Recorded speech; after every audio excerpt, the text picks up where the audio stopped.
प्रिय विद्यार्थियों, आज हम इस क्लास में कक्षा BA प्रथम वर्ष विषय राजनीति विज्ञान प्रश्न पत्र प्रथम राजनीति विज्ञान के मूल आधार। आज का हमारा टॉपिक है राज्य की उत्पत्ति का मार्क्सवादी सिद्धांत व इस सिद्धांत की आलोचना।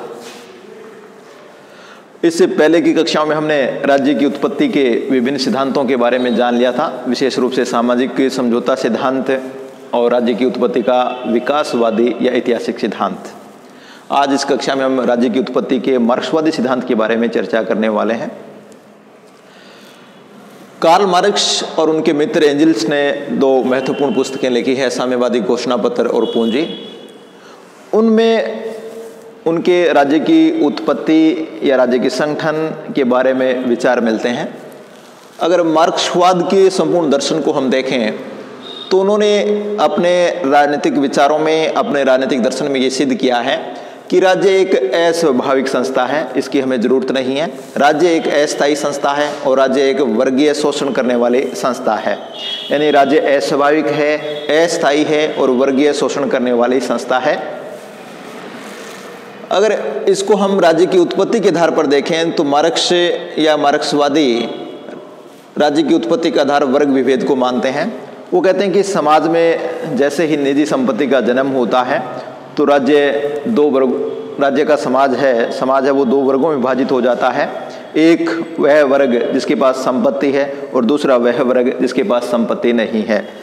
संपत्तिशाली वर्ग है वो अपनी संपत्ति और अपने हितों की रक्षा के लिए राज्य और सरकार जैसी संस्थाओं का निर्माण करता है। इसलिए राज्य क्या है, वो एक वर्गीय संस्था है, वर्ग आधारित संस्था है।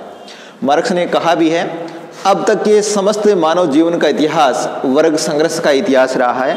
यानी जो मानव जीवन है उसको हम देखें तो वो निरंतर किन्हीं न किन्हीं दो वर्गों के बीच संघर्ष की कहानी है, ऐसा कार्ल मार्क्स मानते हैं। दूसरा, राज्य और शासन या सरकार शोषण के यंत्र हैं। मार्क्स पहला तो ये मानता है कि राज्य की उत्पत्ति है वो वर्ग विभेद के कारण हुई है।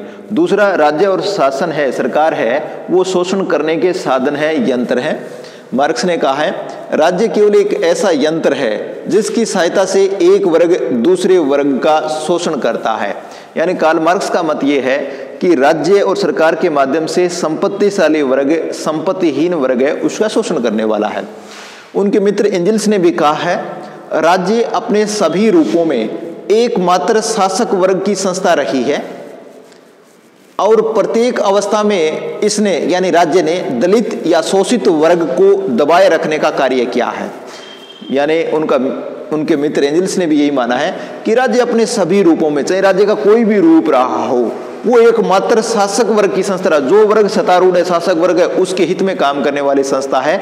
वो दलितों और शोषितों, जो जिनके पास निजी संपत्ति नहीं है, उस वर्ग को दबाए रखने का कार्य किया है ताकि वो विद्रोह करके संपत्तिशाली वर्ग के हितों को प्रभावित न कर सके। तीसरा, अंतरिम काल में, संक्रमण काल में सर्वहारा वर्ग की तानाशाही होगी। मार्क्स कहता है, सर्वहारा की तानाशाही वास्तविक लोकतंत्र है।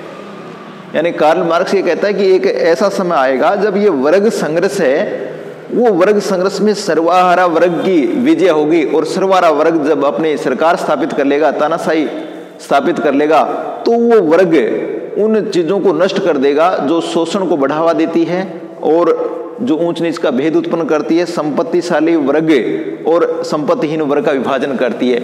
उस अंतरिम काल में इस प्रकार के कार्य किए जाएंगे और उसके बाद तो हमें राज्य और सरकार की जरूरत ही नहीं रहेगी। चौथा, राज्यहीन व वर्गहीन समाज की स्थापना का आदर्श।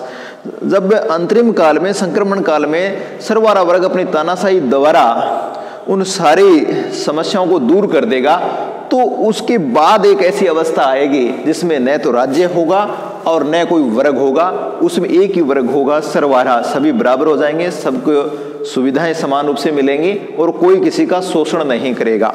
यानी शोषक करने वाला वर्ग अब समाप्त हो जाएगा। पांचवा, राष्ट्रवाद का विरोध और अंतर्राष्ट्रवाद का समर्थन। कार्ल मार्क्स और मार्क्सवादी विचारक कहते हैं कि मजदूरों का कोई देश नहीं होता। इस कथन में ये निहित है कि राष्ट्रवाद की जरूरत नहीं है। राष्ट्रवाद का विरोध करता है मार्क्सवादी दर्शन। वो मजदूर दुनिया में किसी भी देश का हो, सभी मजदूरों के हित एक समान है, उनमें हितों में कोई अंतर नहीं है। दूसरा, विश्व के श्रमिक एक हो जाओ। विश्व के सभी मजदूरों को क्या हो जाना, एक हो जाना चाहिए, क्योंकि उनका तो जो संपत्तिशाली वर्ग है, पूंजीपति वर्ग है, वो शोषण कर रहा है। अगर वो एकजुट नहीं हुए तो उससे उनके शोषण के जो तौर तरीके हैं उनसे उनको मुक्त होने का रास्ता नजर नहीं आएगा। इसलिए मजदूरों का कोई देश नहीं होता, यानी ये राष्ट्रवाद का विरोध प्रकट कर रहा है। और विश्व के मजदूरों एक हो जाओ, यह नारा ये कहता है अंतर्राष्ट्रीयवाद की भावना को बढ़ावा देने वाला है। अगर हम मार्क्सवादी विचारों को या राज्य की उत्पत्ति के मार्क्सवादी दृष्टिकोण या सिद्धांत को अगर आलोचना की दृष्टि से देखें तो इसकी 6 आधार पर आलोचना की जाती है। पहला, राज्य एक वर्गीय संगठन नहीं वरन एक नैतिक संगठन है। मार्क्सवादी सिद्धांतकार ये मानते हैं कि राज्य एक वर्गीय संस्था है, लेकिन वास्तव में ऐसा नहीं है। राज्य एक नैतिक संगठन है जिसमें बहुत सारे आदर्शों को स्थापित करना है। दूसरा, वर्तमान राज्य सर्वहारा वर्ग का शत्रु न होकर मित्र है। वर्तमान में जो लोक कल्याणकारी राज्य की अवधारणा प्रचलित है प्रमुख रूप से, वो जो सर्वहारा वर्ग है, जो पीड़ित वर्ग है, दलित वर्ग है, दबाया हुआ वर्ग है, उसके मित्र के रूप में है, उसके शोषक के रूप में नहीं है। उसे बहुत सारी कल्याणकारी योजनाओं द्वारा राहत प्रदान की जा रही है। तीसरा, राज्य अस्थायी नहीं वरन स्थायी है। हमने देखा है कि राज्य जब से अस्तित्व में आया तब उसका स्वरूप है वो ज्यादा मजबूत और दृढ़ होता गया है, वो स्थायी संस्था के रूप में विद्यमान है, कोई अस्थायी संस्था नहीं है।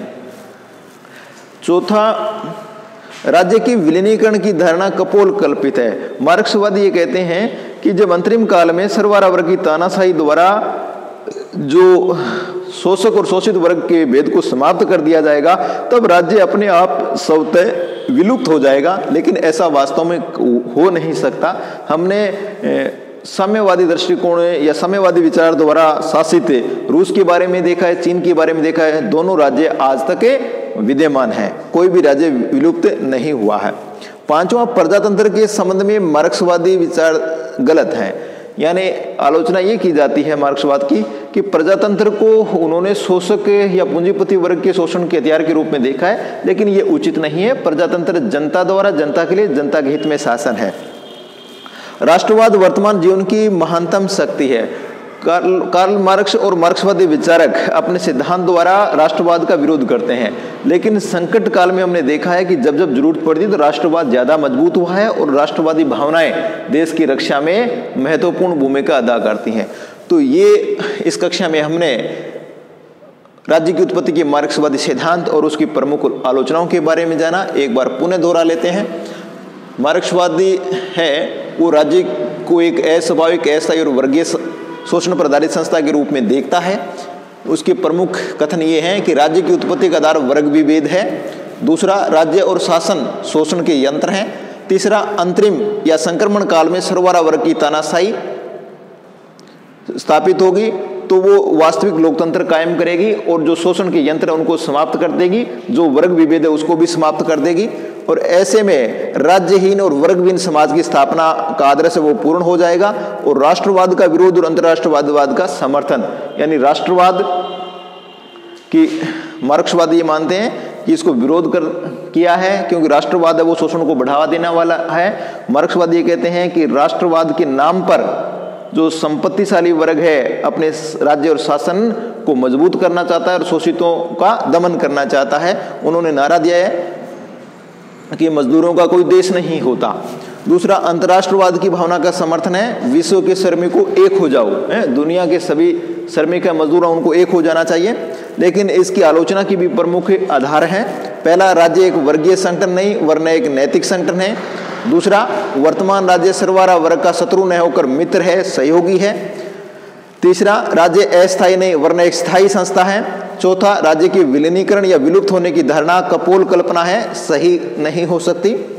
पांचवा, प्रजातंत्र के संबंध में मार्क्सवादी विचार गलत हैं। आज प्रजातंत्र एक लोकप्रिय शासन प्रणाली के रूप में सभी देशों द्वारा स्वीकार कर लिया गया है। राष्ट्रवाद वर्तमान जीवन की महानतम शक्ति है। जब जब देश पर संकट आता है तो राष्ट्रवाद नागरिकों को मजबूती से उस संकट से निपटने में सहायता करता है। तो हम मार्क्सवादी सिद्धांत को पूर्ण रूप से स्वीकार नहीं सकते, लेकिन उससे सुधार करने की प्रेरणा ले सकते हैं। ये कह सकते हैं कि शोषित और दलित वर्ग है उसके लिए राज्य और सरकार को काम करने, कल्याणकारी योजनाओं को लागू करने की प्रेरणा देने वाला है। इस कक्षा में इतना ही, शेष अगली कक्षा में।